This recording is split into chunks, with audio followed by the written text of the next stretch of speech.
I never imagined I'd become the man who walks into a room and finds his world shattering in an instant. The man who actually sees his wife tangled up with someone else. But that's exactly what happened to me. And the way I handled it still chills me, not out of regret but because I didn't realize I had that kind of icy precision inside me. My name is Andrew and I was married to Karina for 9 years.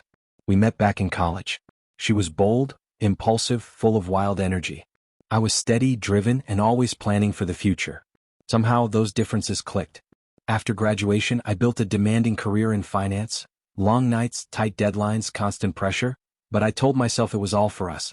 Karina worked part-time at a boutique and spent the rest of her days in yoga classes, brunches, and wine nights. I thought she was simply enjoying life.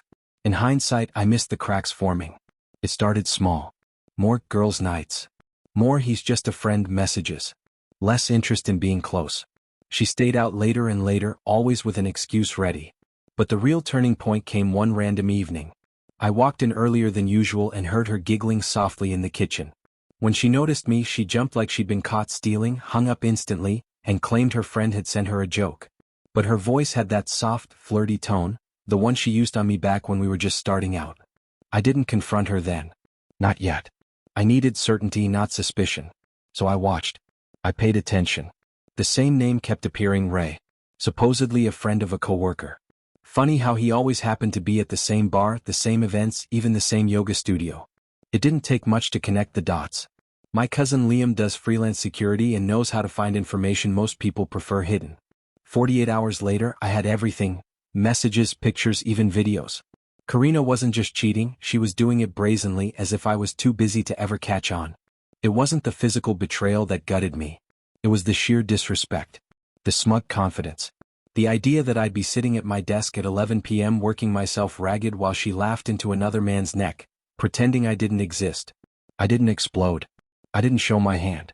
I acted like nothing was wrong. That was the hardest part, kissing her goodnight while day by day something colder formed inside me. But I had already started planning. One Friday night, she told me she was going out to celebrate a friend's birthday. "We're trying that new rooftop place," she said. "Don't wait up." She pecked my cheek like everything was normal. Like she wasn't about to walk straight into a trap she didn't even know existed.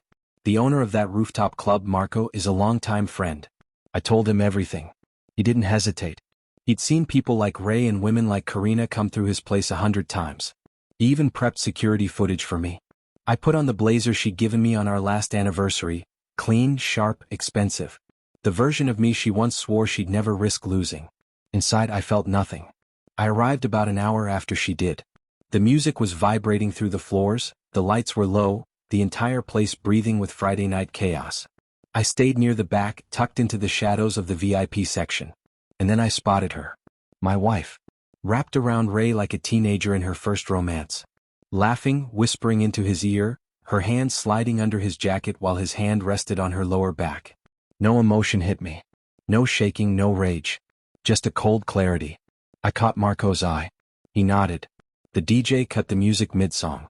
Lights snapped on. Every head turned toward the massive screen over the bar, now displaying the live security feed Marco had queued up. A feed locked directly onto Karina and Ray. The room fell silent.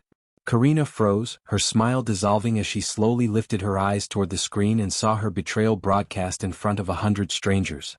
Then she saw me walking toward her, calm, steady, unhurried. Ray stumbled back. Karina covered her mouth. I reached into my coat and pulled out a folder packed with printed screenshots, timestamps, photos outside his apartment. Everything. "For your attorney," I said quietly as I handed it to her. "You'll need it. I'm leaving with everything that's mine." A woman near the bar whispered, "Holy hell." I looked at Ray. "She's yours now if you want her. She's an expert at this." Then I walked out. No drama. No shouting. No chasing after her. Just walked. I had already frozen our accounts, canceled her cards, changed the locks, transferred the car lease back into my name. By the time she returned home, the only things she had were her handbag and the humiliation she created for herself.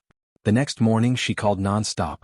She cried, begged, claimed it didn't mean anything, that she just wanted to feel noticed, that she still loved me.